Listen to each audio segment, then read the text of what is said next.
What's up, you scholars of enlightenment?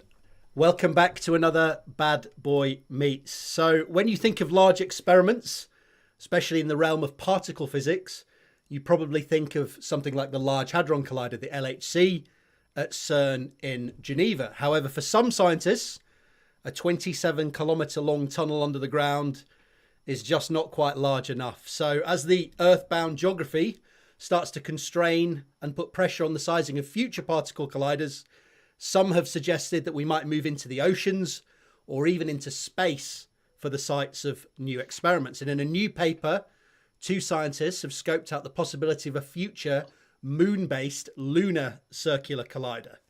And I'm delighted to say that we have one of those scientists with us today to help us unravel this sci-fi sounding idea. He is Dr. James Beacham. So Dr. Beacham, welcome to the show. Thanks for having me. I'm very pleased to be here. Yeah, it's a pleasure to have you. Thank you very much for taking the time. Dr. Beacham is an experimental high-energy particle physicist working on the ATLAS experiment at CERN, where his work focuses on finding explanations for some of the key unsolved mysteries in the universe. The potential nature of dark matter, whether the Higgs is standard or non-standard, why gravity is so weak compared to the other forces, and indeed, if there's any hidden dark forces that is yet to be discovered by particle physics experiments. So he's somewhat of a forward thinker. So Dr. Beacham, first question. Apparently size does matter. So what are the main drivers for wanting to build ever larger and larger particle colliders? Maybe this is a good way to get into this. Yeah, well, it's a really good question. It's the key question behind any proposed collider that's beyond the Large Hadron Collider. So the key thing to keep in mind with this, circular collider on the moon idea, the CCM idea that we wrote about, is that we're kind of at a critical juncture here in physics. Like right now is a pretty wild time to be alive as a physicist throughout the entire history of physics, as far as I'm concerned, for the following reason, is that we have gigantic open questions of physics right now. Like you said, what is dark matter? Why is our universe made of matter and not antimatter? Why is gravity so weak compared to the other forces? And at the same time, we are now completely out of really good hints as to where we should go to find answers to those. And I think you know this, but it's like, it's good to sort of drive this home to people, is that we really have been spoiled, and I think it has sort of ruined our very much colored our attitude toward how experimental science, especially particle physics, works, because of the overwhelming sort of lucky nature of 20th century discovery. Like really, if you look through the history of 20th century particle physics, it's just like clockwork, right? You can start with, Thomson discovers the electron on a tabletop, in like the 1890s, right? And then you go to larger and larger experiments and machines, and you just end up discovering things over and over and over. And it happens something new each time, building on the previous findings. Both the previous findings and then also very concrete theoretical hints, right? Because that's the sort of way that it goes. Somebody's like, oh, we discovered this thing. We saw this effect. Some theorist goes, oh, wait a minute, that could explain X, Y, Z. If you then build so-and-so, you'll find blah, blah, blah. And it just kept going like that, like clockwork. So we had all these like big, theoretical hints. And the last big hint, sort of like, guaranteed discovery, whether either you'd find something or that was right there, or you wouldn't find something which would be completely revolutionary as well, was this Higgs boson particle, as you know, right? Prior to the Large Hadron Collider turning on, this was the last remaining piece of the so-called standard model of particle physics, which we all know and love and hate at the same time. It was the last thing to be plugged in, and it was the last thing that had to be there. And we had huge hints that there was going to be something within the energy range of the Large Hadron Collider to discover, either something that would do the Higgs boson's job or nothing. And if that's the case, that would cause tons of tension with our existing measurements of things from previous colliders, blah, blah, blah. So that's the long version of saying that the reason we have to go to bigger colliders is simply because we have huge open questions and we don't have any guarantees as to how to answer those questions anymore. And due to, everybody's favorite equation from Einstein, right? E equals mc squared. It's just absolutely, completely, you can't get around the fact that if nature has new particles with masses m that are higher than we have ever built a collider that gets up to kinetic energy E, will never be able to produce those in abundance and measure them and discover and measure the properties. So that's really the whole reason to think about big colliders, whether it's an FCC, this Future Circular Collider, or something bigger, or, for example, a moon collider. So these bigger colliders allow us to go to higher energies, and there's various physics reasons for that, synchrotron radiation and stuff that we potentially could get into. But the fundamental idea is bigger, higher energy, potential for discovery of new regimes of physics that we haven't yet been able to shine a light on. So people are always thinking about these bigger colliders. What is the sort of roadmap going forward at the moment with future colliders that are coming online? So people are probably familiar with the Large Hadron Collider, which is operating now. What's the sort of roadmap for the next generation or the next to next generation colliders that we've got an idea of? Because as you said, there are some people in the field who kind of think it's quite a barren time. Should we even be putting money into these colliders? What is the current roadmap with regards to those larger colliders? Well, the roadmap, the ones that have been discussed right now are the following. So the kind of next generation will be of circular colliders will be either or maybe both a future circular collider, which obviously the name will change when the future turns into the present, but the FCC, which will be probably around Geneva and at CERN, and that would be around about 100 kilometers in circumference rather than 27. Get up to something like, I don't know, 4 times the energy or 5 or more than that, more than 100 TeV worth of energy versus the LHC's 13 TeV, and so that's the kind of one order of magnitude up in energy for the FCC, roughly. Exactly. Yeah. There's also a similar proposal for something that could happen in China, which is a sort of a two-step thing. In fact, both of these projects are kind of two-step. The FCC, in fact, would have a first collider you'd put inside the tunnel. You'd dig a big tunnel, and then you would put a collider in there that collides electron-positron. And then after that, you'd then upgrade and put new magnets in, and then you'd collide protons, which are hadrons. Okay. So it's a two-step process. The similar thing is being planned for or being discussed for China, which would be the Circular Electron Positron Collider, CEPC, and then the successor to that would be the SPPC. Too many acronyms here. We do love a good acronym in particle physics. It's very true. Yes. We sometimes compete, I think, with computer science to see if we can gobble up all of the world's acronyms. But yeah, so that's the kind of roadmap for the next generation. And it's likely that one, if not both of those will happen, maybe hopefully in conjunction with a linear collider as well. But that's sort of, I don't know if we want to get into linear colliders too, but the whole point is that there will be a next generation, and sort of, related to the comment you also made about how some people kind of grumble about whether we need these or not. It's like that those grumblings, they can't come from anywhere except from a very kind of personal place, because they don't come from a scientific place. Yeah. So there's no scientific objection to building bigger colliders to reach higher energies, because that same thing we just talked about is just Einstein, E equals mc squared. If nature has particles with high mass m that are up here, and we've only ever built a collider that gets here, we'll never discover them and measure their properties. That's it. And there's always that tension, isn't there, between theory and an experiment? So it could be that our theories are wrong. We turn on this next level up and we find all these new particles. It's like, oh God, what have we done wrong? There's always the possibility of finding something that you can't just say, look, we don't think we're going to find anything at the next level up, so don't bother doing it. There's an uncertainty there about what you can discover. Right. Absolutely. I totally agree. And again, I'm also by this, by the same token, I'm very sympathetic to people that are like, oh God, these sound like they're a lot of money. It's like, really, should we use these resources for this thing? I'm sympathetic to that view, but we can get into this if you want to. It's like these projects, they always pay for themselves over and over and over, many times over. They really do. That LEP paid for itself many times over already. The LHC is already paying for itself many times over. The number of people that you train that are brilliant, people that go into other fields, the technologies you have to invent. If your species has never done something, you have to invent technologies that are transferred to other. The World Wide Web, cloud computing, all these kind of things that we have to solve. Major advances in RF power. If you've ever known anybody that's had a CT scan or a PET scan or cancer treated from particle therapy, no one invented this on purpose. It was a side benefit of people just messing around with particles. So these kinds of things are not really serious arguments. The arguments against such things come from a different place.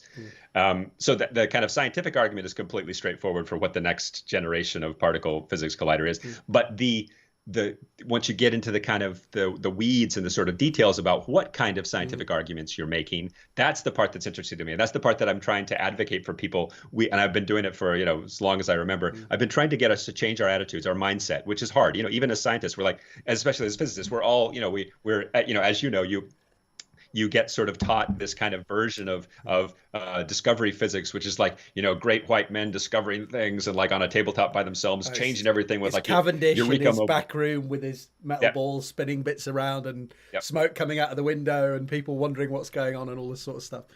Yep. It's like this, this constant progression of like eureka and like I have an idea and I'm a hypothesis and I'm going to test it. That's not really how it works. Instead, what we, any of those discoveries in the past that we've had that are like that, they were very kind of straightforward. It's like, oh, wait a minute, there really needs to be some other particle like so-and-so, and there it was. And it's like, oh, if we look closely at these things that seem to be down inside atoms, it looks like they have stuff inside them. And then you look closer and there were quarks and gluons, right? So all this stuff was straightforward. And they were all solving big problems of science. But again, right now, like we're done with that. We don't have any more guarantees. Like, as you know, dark matter, right? This notion of a WIMP dark matter, a weakly interacting massive particle with, like a GeV scale mass that should interact with a cross section around, similar to the weak scale. That's totally in tension. It's completely possible we're going to find a WIMP at like the next generation of like direct detection experiment. But we put all these things together, and dark matter, the main kind of hint as to where we should find dark matter is very much in tension, and it's the same with everything else. So really, it's like going back to the thing that you mentioned. It's like if you believe certain theories or if you follow certain theories, or blah blah blah. At the end of the day, the one theory we know for sure. So yeah, you're right. So people can have extensions to the standard model. It's like I think that the Sam Gregson particle should look like this. I think that the James particle should look like this. Someday. Yes. But those are all extensions that are based upon very particular, kind of like, you expand the gauge group of the standard model in a certain way, blah, blah, blah. Those are all very speculative and great. We need more of those. But at the end of the day, the thing that we know we can put a pretty good probability on the fact that it is true, quote unquote, is quantum field theory, right? It's probably not going to change. And as a result of that, there's no reason to think that our experience going to higher and higher machines should be any different this time than it was in the past, right? So every time we've gone to bigger energies, we've learned new things about the universe, and there's no reason for this to be different now. So the idea is that kind of, I think something you were intimated at too, is that it's the real problem we face. The real reality we face is that from where we have now this Higgs boson, which is a relatively light mass compared to what some people kind of think that it should be. In fact, there's no reason for the Higgs boson mass not to be something that's gigantically high. I mean, almost all the way up to the Planck scale, right? Which is if the LHC is 13 TeV, the Planck scale is 10 to the power 16 TeV, right? That's the sort of this is the thing that people refer to as the desert sometimes, which I think right? It's like the desert of we're faced with this notion that there could be 16 orders of magnitude between what we have now and the Planck energy, and that's the only guaranteed place we're going to find something new, because that's the place where gravity and quantum mechanics, they have to have something to do with each other. But there could be discoveries anywhere in there. There literally could be discoveries at anywhere along those range. So it's up to us as experimentalists and even the species as humanity to build as big a collider as we can. So that's the sort of motivation for wanting to build these bigger colliders. So moving into sort of the nuts and bolts of doing that. So obviously that becomes more difficult on the Earth because it just takes up more space. And a couple of before we get into the idea of the moon, which is a fascinating idea, I heard that one of the stepping stones that people were thinking about for the next generation is one in the sea. So obviously a large portion of the Earth's surface is in the sea. Can you tell us a little bit about this collider in the sea, which seems to be potentially a stepping stone towards then going to the moon? What's the idea with that? Because I had not heard about that at all. Yeah, so to be completely clear before we get too far, I am a complete supporter of all of these projects. The Moon Collider is not a competitor to any of these things. These are Yeah. sort of like these should happen in stages, right? So this notion of a collider in the sea is a fascinating idea by a few colleagues that are based in the U.S., Texas A&M, I believe. A very respected guy named Peter McIntyre, who's been a legend in the field for a long time, and he and some of his colleagues realized that if you look closely at the Gulf of Mexico, so this is the kind of, this is that Gulf that's right below Texas and around there. I've got a lovely picture up that people can see. I Great. probably should have shared these pictures with you. Perhaps I can, if I make Skype, show you what's on my screen as well. Maybe we can do that so you can keep.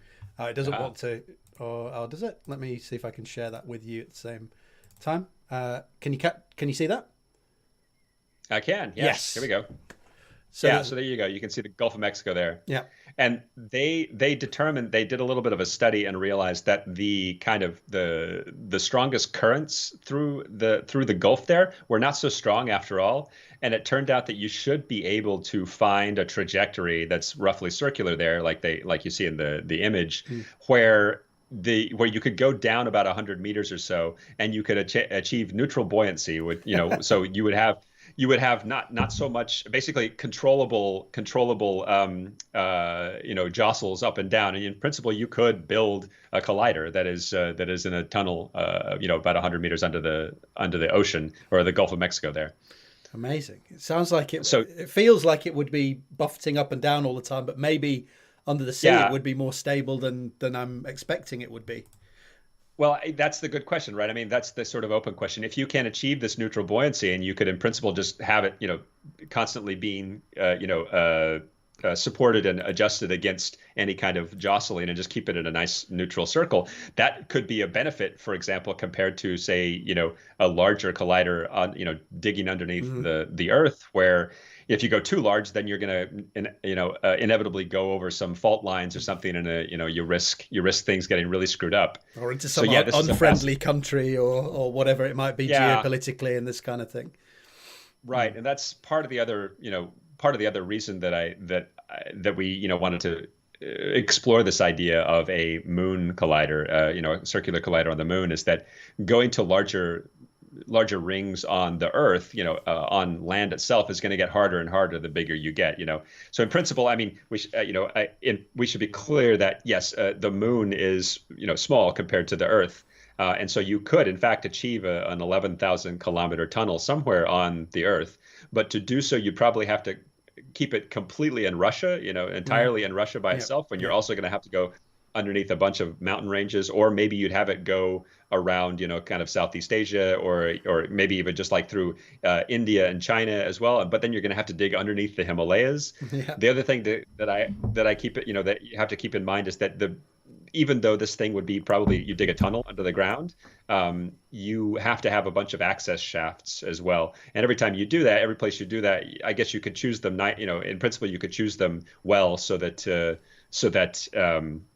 you don't have to disrupt too much on the surface, but you're inevitably going to disrupt local communities and things like that.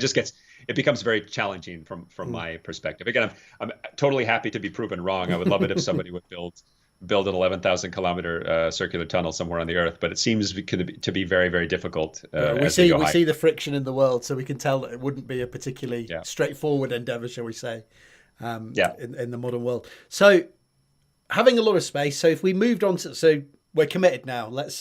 Let's talk about the moon. So we've set this up. We're committed now. We're going to build this 11,000 kilometer long tunnel on the moon. Are there any inherent benefits? You talked about there being all the space, not so much geopolitical wrangling. Is there any other specific benefits of building something on the moon? Because I imagine a lot of people only see downsides. We got to get there. There's no air there. It's difficult to get food and water there. What are the upsides potentially of building this collider there? So there are a lot of upsides with building a collider. Sorry, I was trying to rearrange some of the view here because I don't necessarily need to see the thing. I've got all sorts of links for. Oh. Let me put you back on here so I can see this. There we go. makes it more personal if we're talking man Yeah, to man. exactly. So sorry, I probably took you a little bit off balance for sharing the screen halfway through, but I've No, got it's nice okay. little links for different bits of the paper, which potentially, if we discuss, I can let people see a kind of idea of Yeah, what's going on. for sure. So there are lots of benefits to putting a collider on the moon. The one, the one that we just kind of touched upon is, as far as we can tell, there's nobody that lives on the moon right now, and so there are no indigenous communities that we have Mm. to worry about displacing and being irritating to. So it's just not a problem there. The other reason why I think it's interesting to consider such the possibility is that it seems inevitable that humans are going to be returning to the Mm. moon on a kind of permanent basis, right? Or this just seems to be the way the winds are going. Yeah. And when we do that, we should keep in mind that such projects, like big science projects, should take precedence over other things, because we have so much that we can do with a moon, with this real estate that we could do amazing things with, and we should definitely prioritize basic science. In a technical sense, there's a lot of stuff. There's a lot of reasons why the benefits of there's both pluses and minuses, right? So I don't know, if you read the paper, right? So we can talk about how Yeah. let me look at this again. Yeah. I read Right. the paper. I was like, this can't be done. And then as I read more and more, I was like, I was like, maybe we can. So it was an eye-opening experience for me as well. Reading that, I really enjoyed reading it. Yeah. So the answer to your question is really just the fact that because humans are probably going to be going back to the moon, Mm. and there's a big empty space underneath the moon that in principle we could do some great science with. So when we dove into the prospect of building such a thing, really, because again, I've kind of thought about this for many years, and I think a lot of people have thought of this for a long time. Isaac Asimov, mentioned it back in in an article he wrote back in the 80s, I think, and people have been talking about this for a long time. And in fact, Enrico Fermi himself, back in 1954, just before he died, he predicted that by 1994, humans would build something called a globotron, Wow. and the globotron would circle all around the Earth, and it would be suspended above the Earth, and Wow. that would reach something like five PeV, which is 5,000 times, or about 5,000 times or sorry, about if the LHC is 13 TeV, then this would be 5 PeV, something like this. Whereas the CCM we're thinking could be 14 PeV. Mm. And so obviously he was a little bit off on that, but this is again things that people have been thinking about for a long time, Mm. to use these extra spaces. And so on the moon, you have extreme temperature differences. So okay, we can get into some of the details here. So Yeah, I was gonna if I you was gonna have, ask. So what go would ahead. this thing actually look like? Because you were talking, there was sort of three ways that you could build this thing, which depends on the conditions of and how the moon behaves in space, essentially. Yeah, exactly. So the parameters you have to deal with when you are building a bigger collider. So we can step back a bit, right? So what is a circular collider actually doing? So we're taking, in this case, protons. You can take other particles, right? But in this case, we're taking protons, and we're speeding them up faster and faster by giving them kind of bursts of energy, right? And at the LHC, they start in smaller rings and they go to larger rings, and each time they attain more energy. And so we get up to this point where they're then in this big circular 27-kilometer tunnel. And but anytime a particle goes in a circle, it's bending, right? And so anytime a charged particle bends, it accelerates, which is acceleration, as you know, is both speeding up and also or changing direction. Anytime a particle bends, it gives off radiation.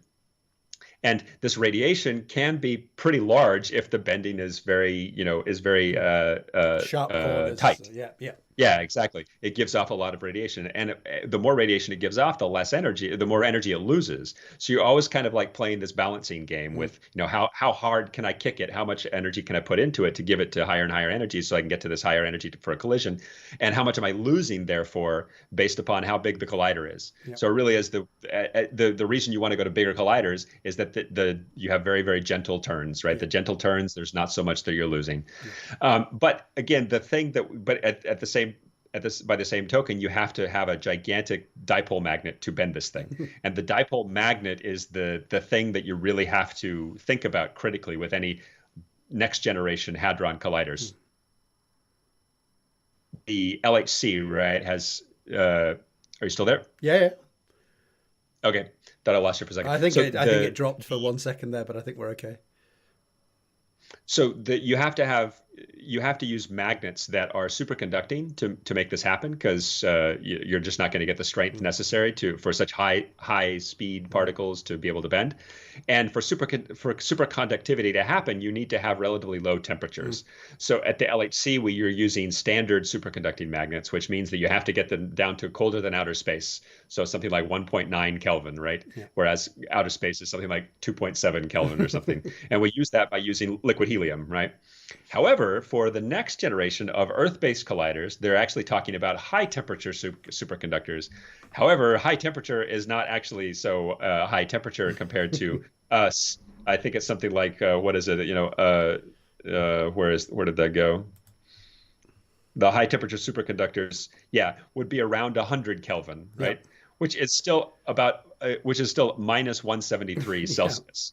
Right. So, but this is the temperature at which high temperature superconductors would be roughly superconducting. So this is in principle great. And in principle, this is awesome because during moon nighttime, that's about the temperature that you get on the surface of the moon. So we looked at this and we thought, oh, this is fantastic. This is great, right? This is in fact you could get the superconductivity without having some sort of dedicated cooling system and vats of liquid helium and this kind of thing. Exactly. So that was what we thought at first. But then, of course, we thought about it more critically. And in principle, then you could put it on the surface, right? You're like, great. You don't have to dig any tunnels. Tunnels are an amazing cost, a huge cost for any particle collider. But then you think about it more. You're like, wait a minute. Okay, the moon and the Earth are tidally locked, right? So the same face always faces the Earth. And so as the Earth goes around like this, the moon also is going to have its own days and nights, right? But a lunar day and a lunar night each last about 13.5 It's on the monthly cycle instead of the daily cycle, yeah. Exactly. Therefore, if we were to put, for example, a collider on the surface here, just say, for example, just past, just a little bit smaller than kind of like one great circle here, a little bit past. And then there would probably only be maybe like a couple of hours a month during which it's entirely in shadow and therefore could entirely be high temperature super. It's kind of a waste, right? It doesn't make any sense. So then we thought, okay, this is not such a good thing. In addition to that, if you build some superstructure on the surface of the moon, you end up having, for humans, for example, it would be a really bad thing because there's a lot of just cosmic radiation. You get a huge dose of cosmic radiation that our atmosphere does a pretty good job of helping us shield from down here on the surface of the Earth. And that's a big problem if you wanted to, for example, put some kind of habitat on the surface. Luckily, people are not thinking about putting habitats on the surface of the moon. They're thinking about using these kind of lunar lava tubes to put things in. Anyway, the other thing is that you have meteoroids that hit the surface of the moon all the time. And these can be, tiny ones, which are happening all the time, and they're pretty much negligible, or you could easily shield against them. Or there could be ones that are like, like a golf ball size going to like 500 kilometers an hour or something like that. And that's going to do some damage. Yeah. Ones that give you huge craters, they're pretty rare, but of course they could still happen. Yeah. But if you put something on the surface, you'd need to somehow take into account these sizable meteoroid strikes as a possibility. So therefore we thought, okay, maybe this first scenario is not the best one for a lot of reasons. Yeah. So the second scenario we thought of is that you do this sort of a thing called a cut and cover, right? It was very common on the Earth too. You dig a trench that's maybe like a few dozens of centimeters deep or something like that, and then you cover it up with some they call it the regolith on the lunar surface. And this looked to be really awesome, right? Because so the other thing that I didn't mention about the surface, right? If you put it on the surface, you might think, okay, maybe we just make it a little bit smaller, and then maybe we get like a day worth of running per month or something like that, right? However, the other problem is that once it gets into the lunar sun, the lunar daytime, the temperatures there can get up to 127 Celsius. So this is like 400 Kelvin. Yeah. And this is really, really high, and obviously too high to consider any superconducting magnets. But then you also have the possibility of damage from to electronics. So not only does it only run for certain small windows, it could even be damaged irreparably by the daytime. So it becomes having it on the surface becomes very, very difficult. Yeah, and you could probably mitigate against that by maybe putting some special cooling systems for certain things. But if you're going to do that, then you're just thinking about building a big cooling system anyway. Yeah. So, yeah. So then the second one was this kind of cut and cover idea, right? And which we thought was great because this big problem is that you have these huge fluctuations on the lunar surface of temperature, really, really low during lunar nighttime, really, really high during lunar daytime. But if you go a few centimeters under the ground, I'm a particle physicist at CERN. I didn't know this stuff, and so I couldn't find a really good source for this. So I just went directly to the I found the experts and I just emailed the guy that works on the Lunar Reconnaissance Orbiter. I'm like, hey, is there a good source for like what's the temperature like under the surface? And he's like, pow, right here. So I think you're showing this diagram here too. So if you go a few dozens of centimeters below the lunar surface, the temperature gets constant. Even the day to night fluctuations go away. However, the temperature at which they are constant is still way too high for high temperature superconductors. So it doesn't make a lot of sense to just do a cut and cover type thing, because then you're still going to be open to some pretty high high risk meteoroid strikes that could come. Again, it's maybe not so common, but that if you spend decades building such a thing like this, and then one golf ball sized thing comes in and destroys it for like 10 years, what's the point? And you're going to need the dedicated cooling system here, I guess, anyway, if that absolute temperature is too high, even if it's a very stable absolute temperature. Correct. Yeah, you would still need a cooling system. So therefore we thought, okay, it's probably just best to take advantage of the fact that a lot of people have been thinking about lunar tunnel boring machines for a long time, and just dig a tunnel. So that's the idea that so that's the kind of third scenario, or scenario C, is that, okay, just dig a tunnel, 100 or 200 meters under the lunar surface that goes all the way around the 11,000 kilometer circumference of a great circle of the moon, and there you have it. And you were saying there's a nice image here of people, these lava tubes on the moon that could potentially be useful in that endeavor, either for reducing the amount of tunneling we have to do, or having habitations for people to do maintenance and things like this. So it sounds like cutting a tunnel like we have, for example, for the LHC is the way to go. That option C that you talked about. You have the protection from the meteorites, maybe protection from some radiation as well, and we get over that temperature issue, although we need the cooling system. So if we're going to go with that third option, that sort of tunnel option, whereabouts, where would be the best place to place that on the moon as we sort of look at the moon from Earth? Because obviously there's a infinite number of great circles that you could pick. Yes, correct. And a lot of the answers to things you'll probably ask are things that we deliberately left for future work, just so we could have a kind of rough sketch of what a project would look like.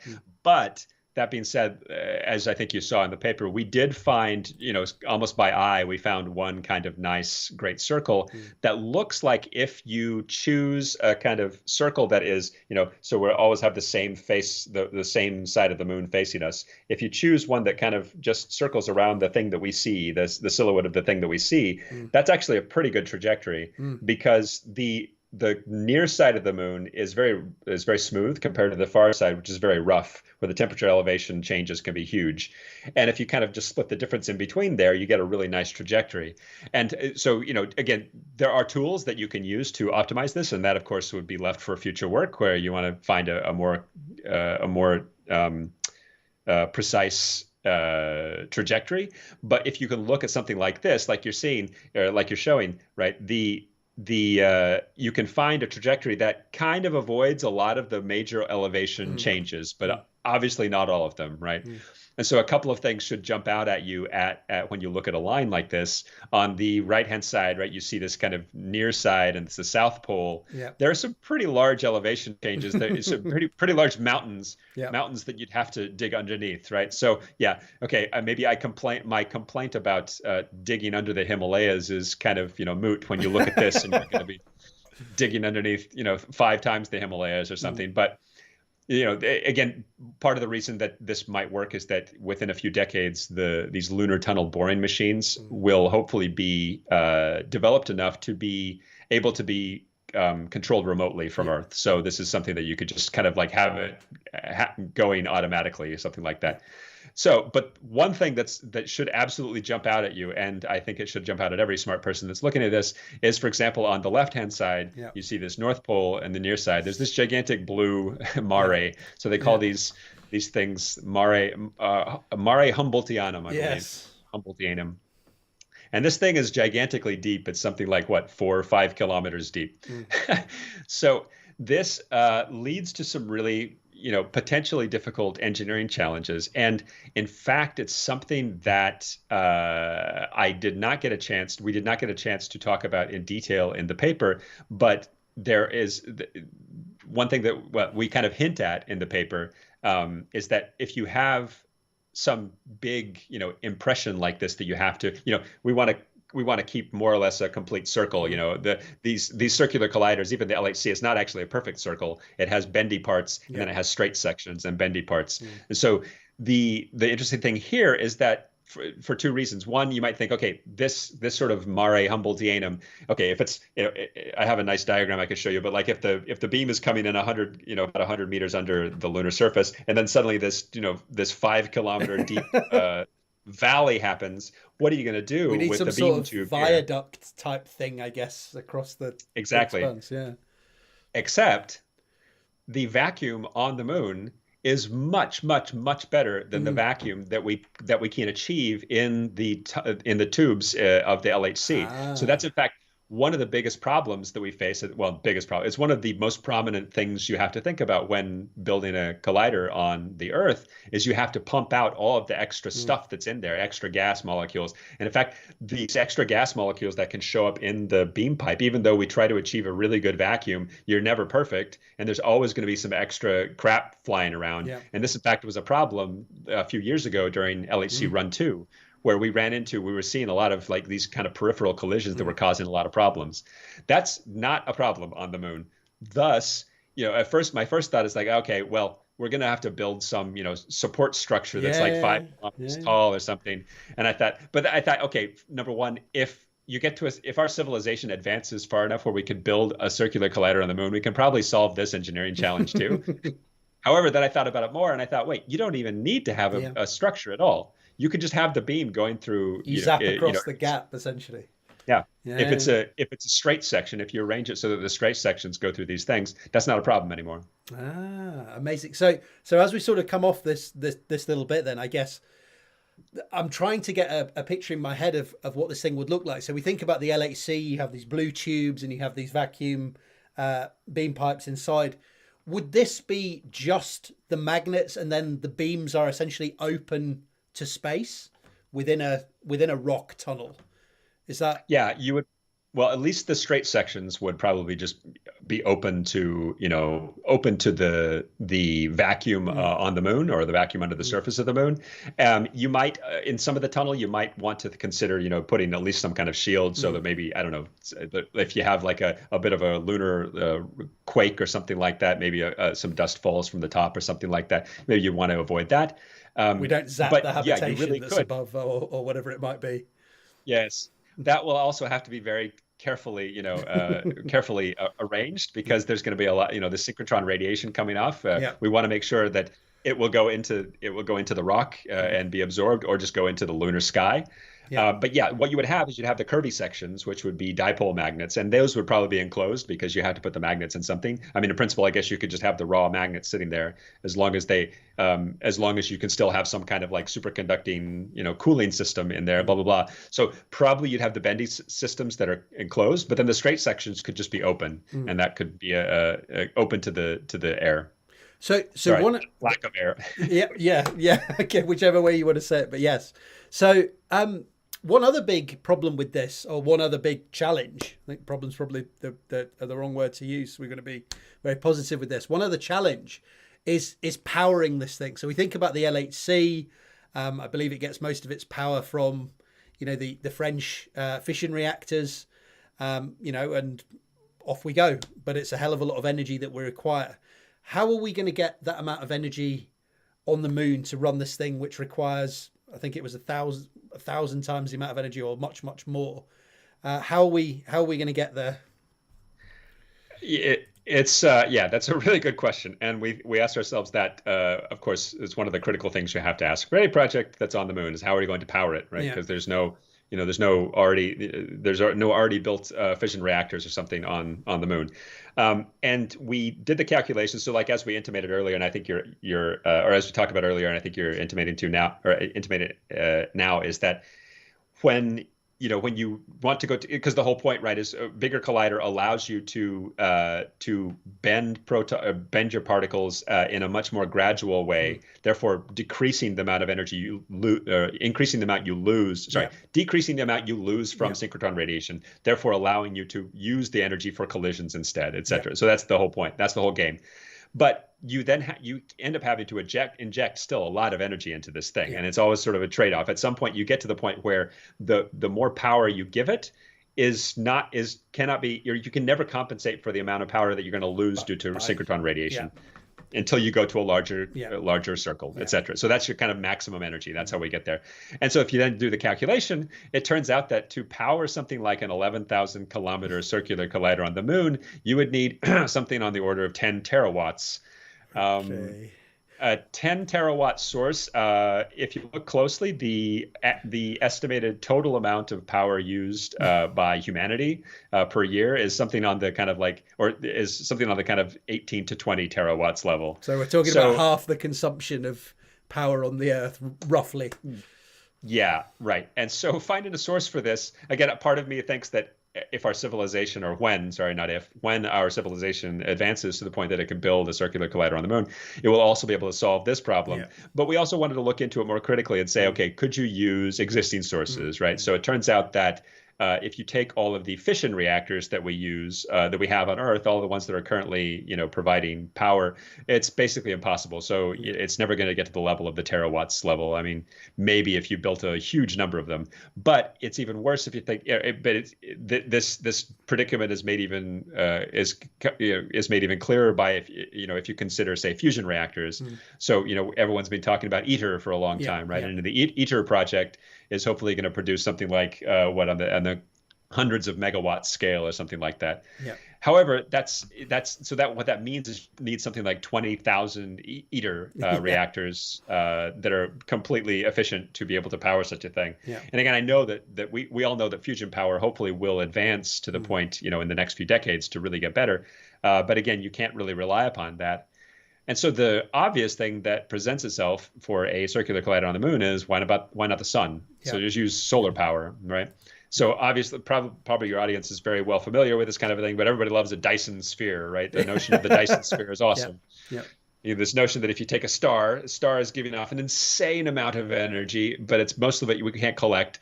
So instead, why don't you build a superstructure that completely covers the star and collects all the energy, and then you just use it for whatever you want to? So these great science fiction images of like the people living on the inside of a moving sphere or something like that. But if you do the calculation, we were really heartened if we look at the total amount of energy that the sun puts off, and then you look at how much the moon, if you just take a cross section of the moon, how much the moon actually will get. And it turns out that to power something like CCM, to get a sort of a 10 terawatt source, you would just need a little patch that would actually fit on the moon quite nicely, about the size of Delaware, the U.S. state of Delaware. Okay, that's kind of large, right? But imagine like having the entire state of Delaware fitted with solar panels. Yeah. In principle, that could provide enough power. That would be great. Yeah. The problem, of course, is that little patch is not in the sun all the time. Yeah. Right. So it's going to spend 13.5 Earth days in the sun and then 13.5 not in the sun. Okay.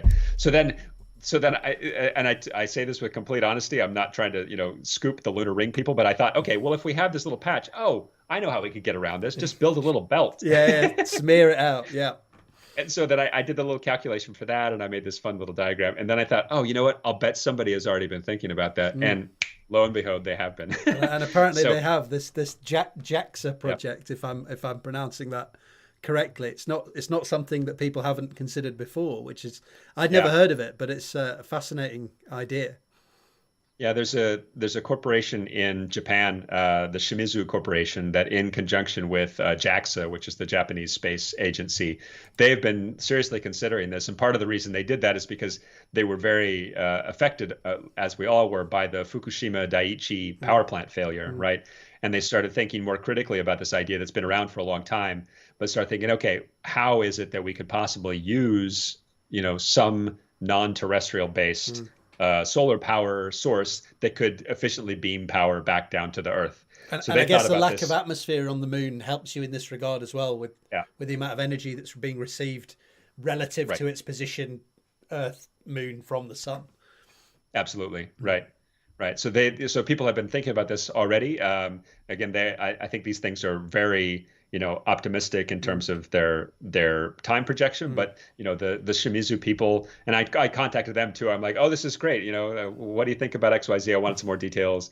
And so they thought this was a fun idea too.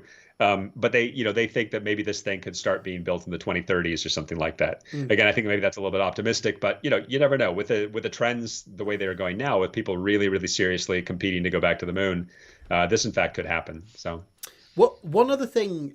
So that's potentially how we could parrot. One other thing I got a couple of comments from particle physics people was, if you were to run a machine like this, so it's doing 1,000 times the energy of the LHC, for example, are there problems with technology and computing that make it very difficult to deal with? I know, being a particle physicist, that some of the cross sections for various interactions go down as the energy goes up. So I guess you're going to need to be smashing a hell of a lot of protons together to be able to see some sort of measurable signal. That suggests to me that there's a really high luminosity. Is it going to be difficult to deal with this from a technological perspective in terms of the computing and the analysis speeds that we have nowadays?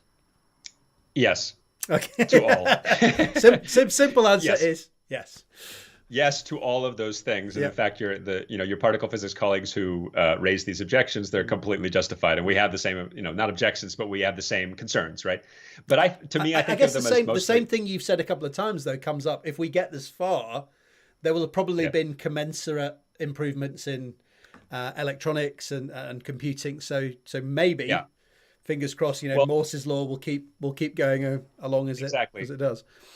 Yeah, that's one thing that I'm heartened by, is the fact that Moore's laws keep holding as far as we can tell for a lot of things. And in terms of computing, that part I'm not so worried about, because you also might imagine that quantum computing will have advanced quite a bit in the next say 50 years, to be able to be used in a much more efficient way. But yeah, just to give people a flavor of the types of I won't say objections, but eyebrow raises that my colleagues have given to, and your colleagues have given to such an idea. And again, this is not a proposal. This is just an idea. This is so the paper is, it's a real paper, but it's not a proposal. It's just an idea that we're kind of examining. So one of the problems we face with the LHC and with any hadron collider, right, is that, I think your audience knows this, but just to keep it in mind, like when we say that we collide protons at the LHC, what we're doing, the image you should have in your head, down in these 27-kilometer tunnel, 100 meters underground, in these blue tubes, the image you have in your head should not be like a line of ants going like bing, bing, bing.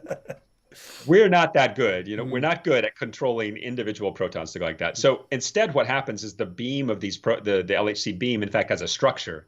So if you were able to look closely at this kind of laser-looking beam thing, you'd see a little bunch of protons, and then a space, and then another bunch of protons. It's like a swarm. So these swarms with a space in between. But these swarms, and in fact, so when we collide protons, we pass these swarms through each other. And these swarms contain not just a few protons, they contain 10 to the power 11, 10 to the power 11. And on average, but that seems crazy, right? Because we have to, that's the best we can do. That's the best we can do. We can squeeze these beams down to where it's like 10 to the power 11, and it's like sort of the width of a human hair. Yeah. And we're trying to collide these two human hairs. And that's insane. You might think that's crazy, but on average, only about like 60 of them hit each other, and maybe like in the hundreds range. That's still I mean, if you think about it experimentally, that's a lot. With each one of these bunch crossings, like when the LHC passes these bunch crossings, you get this collision, quote unquote, where you have like 100, 60 to 100 individual collisions with stuff flying out. Yeah. So that makes our life very, very difficult.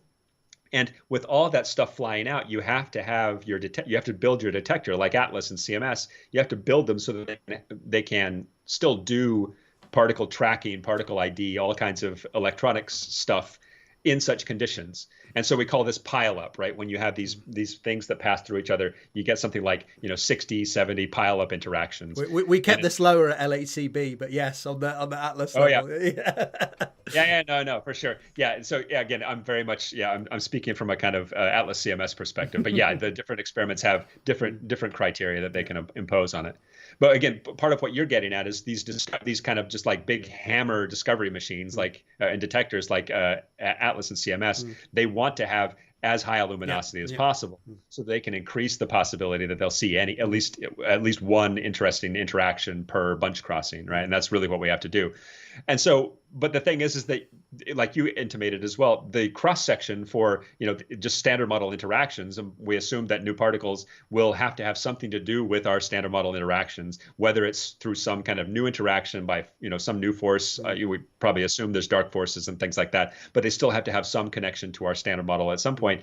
So we have the strong and the electromagnetic cross sections that we have to deal with, and those things, of course, as you go to higher and higher energies, they go down in a certain way, so that you need to increase the luminosity to this collision rate to hope to even get one interesting collision per bunch crossing. And we found that if you do the calculation at a CCM, you're looking at a pileup that is not 100, it's not 200, it's 1 million. Yeah. So this is a challenge. So that, of course, that number makes all particle physicists' heads explode. We've gone right? up like what, 4 orders of magnitude? Yes. In one? Yes. Yeah. Okay. Yes. And so that leads us to the point that we will have to,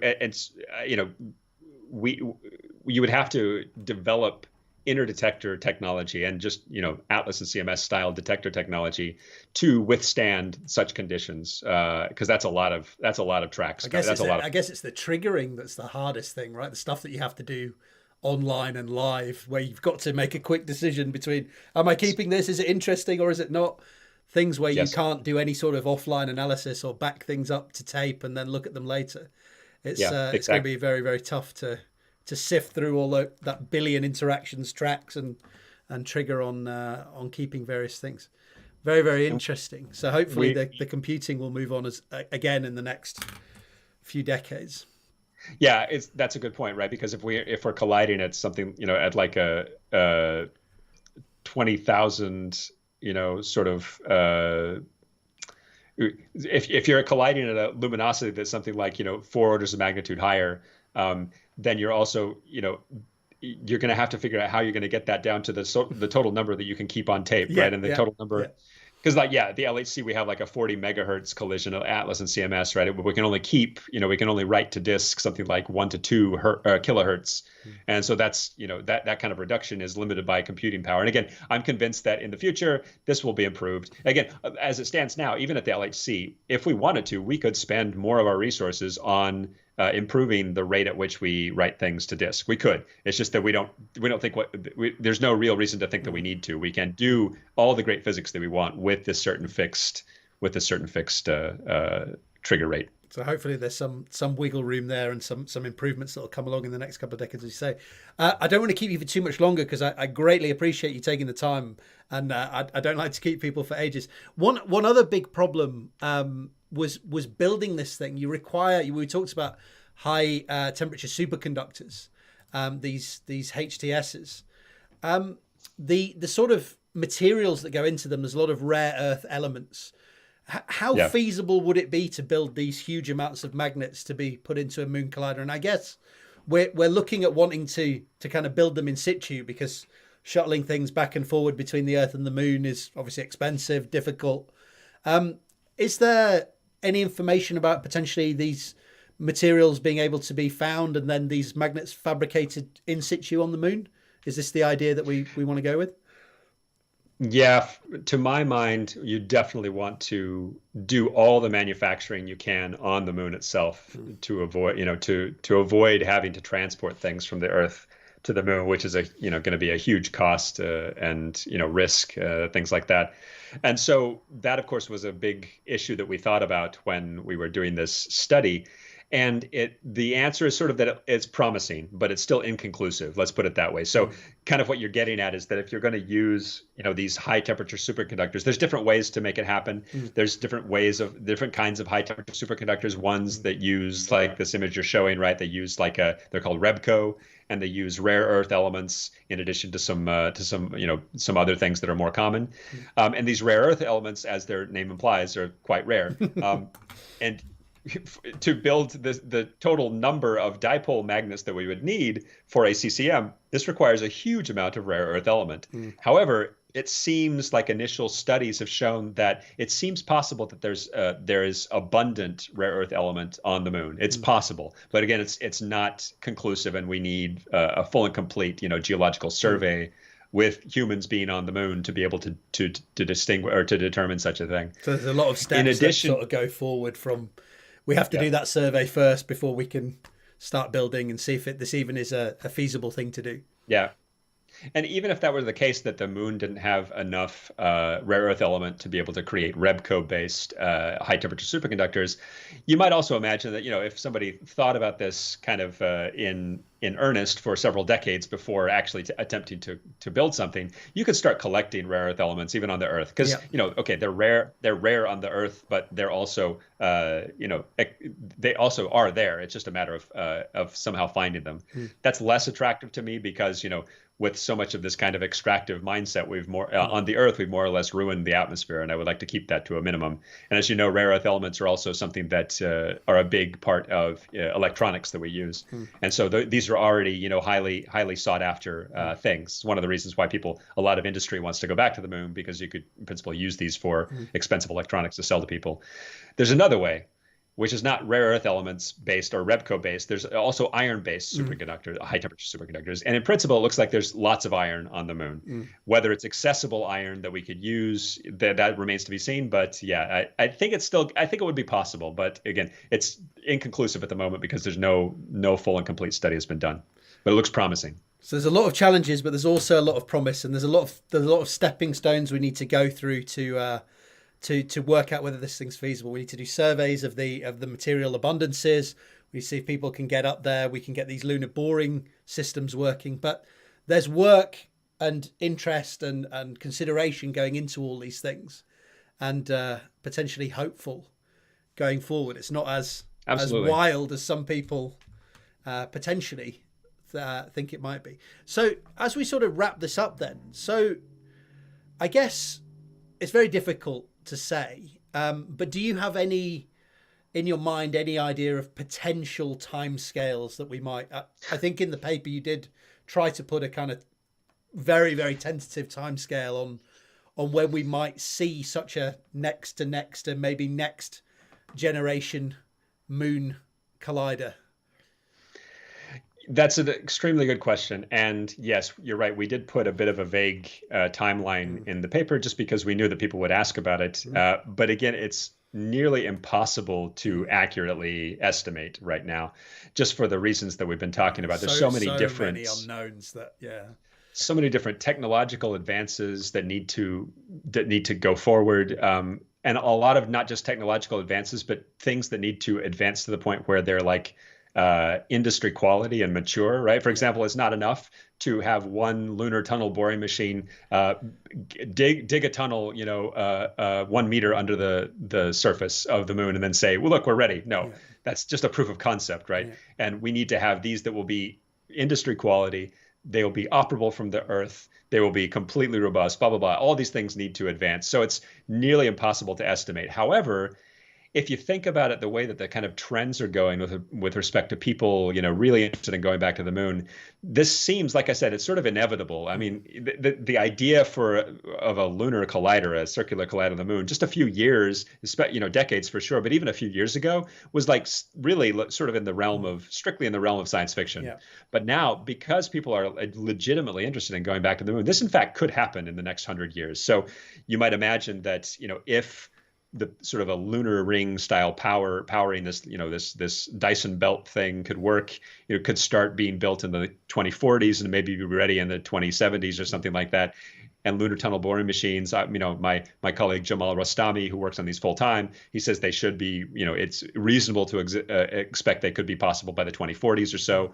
If these things all come into place, you might imagine that something like this could begin to be constructed in the 2080s, 2090s, and then actually collecting data and giving us new unparalleled information about the universe, probably a 22nd century thing. And that to me, is I find it exciting, but also I know that some people hear those words and they might think it's kind of daunting. For me, it's like the opposite of that. A lot of my colleagues sometimes say, when I've raised issues like this over the past, in the past about future colliders, they often say things like, "Well, we should probably focus on things that can be done in our lifetime." And I think that's crazy. Just because a discovery just because a discovery happens during my lifetime doesn't make it any more Yeah, interesting. yeah, The electron was discovered way before I was born. Does that make it less yeah. interesting? So I just think, it's important for us to keep these things in mind. And maybe I'll just leave you with the thought that for me, there's no real, well, let's put it this way. There's no kind of technical urgency to do a project like the CCM. And in fact, some people might think, oh no, this is distracting away from like an FCC. That's not at all the intention. Like I think I've made it clear, this is sort of like a next to next to next generation of project. But the reason I wanted to raise the idea now and to hopefully bring it into the public consciousness in a concrete way is that I see a big risk at what we're doing to space and the moon and Mars by basically giving those to billionaires right now.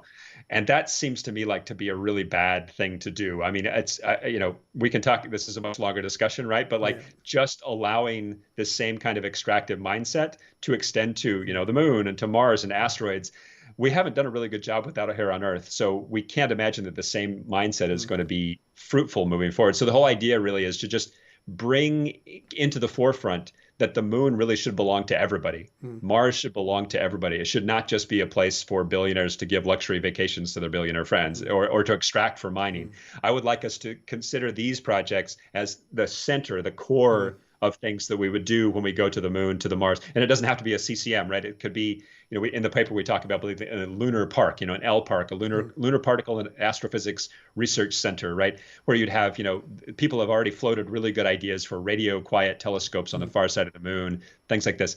So that, to me, that's part of the reason why I kind of wanted to bring it into the public forefront. In addition, it's just really awesome and cool, and I hope it happens. No, you certainly have done that. So yes, you're right. So we even though this particular collider practice of how we're going to make use of these sites and the moon and how we're going to behave when we get there, and that is much closer with people talking about going back to the moon in the next decade or the next couple of decades. So that's certainly something that needs to be thought of. And in terms of this project specifically, the lead times on these things, if you can get people thinking about doing these surveys, get the information you need going forward, that's always very valuable if you want to streamline going forward. So I think it is very valuable. I guess the final thing I was going to say, just because we need to close up, is why did you stop at the moon? What's wrong with Mars? What's wrong with the outer space, the Planck collider? And maybe I can get in on the next paper, the Mars one. Oh, absolutely. Let's collaborate on the next one beyond that. Absolutely. I'm happy to do so. The reason I stopped at the moon is just because, again, we have this desert, right? As you're intimating, we have the LHC. We have big open questions and we don't know where they are, up to and including the Planck scale. It was just something like 10 to the power 16 TeV versus 13 TeV. And those discoveries could be anywhere. So really, in fact, as humanity, we need to build bigger and bigger machines to kind of step along here, to sample, the standard model parameters and just open up discovery each one of these points, up to including the Planck energy. So the truth is that, no, we did not stop at the moon. We just did the moon now. And then the next step beyond that will be larger and larger things. So to get to the Planck scale, to the Planck energy and a collider, by some calculations, you might need to build something that goes around the entire circumference of the solar system. However, so that's probably not going to happen next year. However, Frank, my co-author on this paper, he actually thinks that it could be done much smaller. So, which is great, right? But we would need a ring that goes around the sun about a distance of about 1/10 of the distance between the sun and the Earth, which still kind of a sticky wicket. So this is the bigger colliders beyond the moon collider, the CCM, will definitely be necessary, I think, to get to the Planck energy, unless people, of course, accelerator technology gets better and better, and maybe we'll be able to get to higher field dipole magnets. And better acceleration in a smaller amount of space. And so it's possible we can get to the Planck scale for a smaller one. But the reason why I just think that with keeping in mind a sort of a circular collider on the moon idea is fascinating, just because even though maybe it doesn't happen in our lifetimes, we can still think that maybe our great granddaughters will be lunar particle physicists, and that to me is a great prospect. That is an awesome thought to finish with. Dr. Beacham, where can people keep up with what you're saying about this, the work you're doing on this, the other interesting things you're saying about particle physics. Where should people go to learn about what you're doing and what you're saying today? Yeah, so definitely follow me on Twitter. I'm easy to find on Twitter. I rant a lot about politics, but also a sizable amount about science and the future of technology and things like that. And then also, like in addition to my day job as particle physicist with Atlas, my sort of second gig for a few years now is science communication and kind of science storytelling. Yeah. And I do a lot of events and things like that. And I'm also starting. There's a few really exciting projects that are coming up in terms of public communication in the next few months. So please go to my website and then sign up for my little email newsletter list, and you'll be ready with all of the announcements for the future. Awesome. All of those links will be down in the description. I'll get them there. Everyone head over there, have a look at those projects, have a look at the Twitter threads that are going on over there. Dr. Beacham, thank you so much for taking the time, especially on a Friday evening to go through this with me. It's been really interesting. I've learned a lot. I'm sure people have really, really enjoyed it. I'm just going to check if there are any questions. No, to be honest, it's mostly people just saying amazing. So I think cool. That's awesome. I think people have and really if there are follow-up questions, feel free to ping on Twitter. I'm happy to answer any further things. Superb. Yeah, I'll forward those on, and let's stay in touch. And the next time something comes up, let's have another chat. Yeah, for sure. And again, my day job is particle physicist at the LHC. If you want some kind of sometimes provocative thoughts about the latest and greatest results from the LHC, I'm happy to chat. Let me know. That sounds amazing. I'd love to do that another time soon. Have a wonderful weekend. Thanks, and let's talk again soon. It was my pleasure. Thank you very much. See you later. Bye-bye.